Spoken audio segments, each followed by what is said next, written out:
जबाबदारी अत्यंत चांगल्या पद्धतीने सांभाळत आहेत आणि त्यांच्यासारखं व्यक्तिमत्व पुन्हा वृक्षातून निर्माण व्हावं यासाठी त्यांनी आपलं चिमुकल्यांसाठी मार्गदर्शन करावं अशी मी त्यांना विनंती करतो.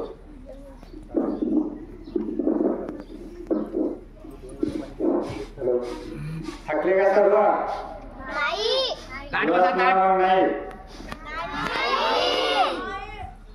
जोरात म्हटलं नाही. थकले नाही ना? आपण 1 तास बसा लागेल पुन्हा. आता सरांचा आपण ऐकला आजचा कार्यक्रम हा सरांचं मार्गदर्शनच होतं तुमच्यासाठी, आहे ना? बरोबर. मी फक्त 2 मिनिट तुमच्याशी बोलल, त्यानंतर आपला कार्यक्रम काय होईल? संपल. बरोबर आहे ना? त्यामुळे शांततेनं 2 मिनिट काय करा तुम्ही ऐका. माहिती आहे ना आपल्या शाळेची निवड कशामध्ये झालेली आहे? कोणती? PM श्री आहे ना. मग PM श्रीचे विद्यार्थी वाटले पाहिजे तुम्ही. मग कसं राहिलं पाहिजे PM श्रीच्या विद्यार्थ्यांनी? बरोबर आहे ना? शिस्त असली पाहिजे, चांगले असले पाहिजे, आहे की नाही? हुशार असले पाहिजे, आहे ना? आज आपल्याला जो परिसंवाद आयोजित केला आहे PM श्री जिल्हा परिषद उच्च प्राथमिक मराठी शाळा याच्या माध्यमातून आपल्याला या ठिकाणी तज्ञ व्यक्तीचं व्याख्यान परिसंवाद आपल्या या ठिकाणी आयोजित केलेला आहे. आणि असे अनेक कार्यक्रम आपल्याला आता या PM श्री शाळेच्या नावाखाली आपल्याला अनेक कार्यक्रम या ठिकाणी घ्यायचे आहेत. अशा सर्व कार्यक्रमाला आपण चांगल्या पद्धतीने सहभाग घेतला पाहिजे, आहे ना? कारण आज जर पाहिलं तर तुमच्यासाठी लाखो रुपये शासन काय करते? पैसे खर्च करते. आतापर्यंत आपण असे कार्यक्रम घेतले का?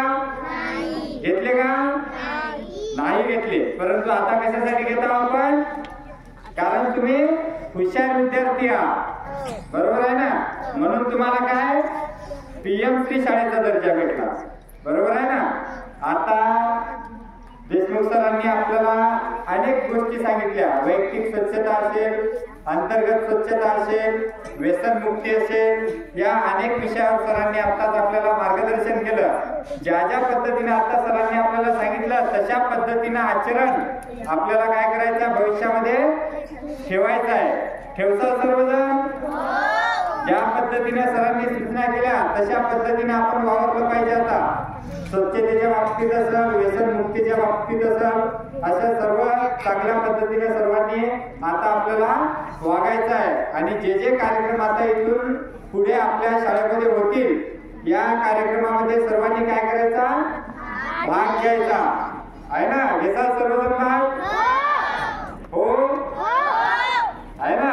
चांगले कार्यक्रम आपले शिक्षक लोक सुद्धा आपल्यासाठी या ठिकाणी आयोजित करत आहेत कार्यक्रम. त्यामुळे काय सर्वांनी या कार्यक्रमामध्ये हिरहिरीने भाग घ्यायचा आहे. ज्या सूचना आपले शिक्षक लोक देतील त्या सुद्धा आपल्याला चांगल्या पद्धतीने ऐकायच्या आहे. आणि इथून पुढं जे कार्यक्रम होतील सर्व कार्यक्रम आपण या ठिकाणी पार पाडायचे आहे. तेव्हा ज्या ज्या सूचना आपल्याला आता सरांनी केल्या त्या सर्वांचा लाभ आपण घ्यायचा आहे. आणि या ठिकाणी आपल्याला मी एवढंच बोलतो आणि आपल्या भविष्यासाठी शुभेच्छा देतो आणि माझे 2 शब्द या ठिकाणी थांबवतो.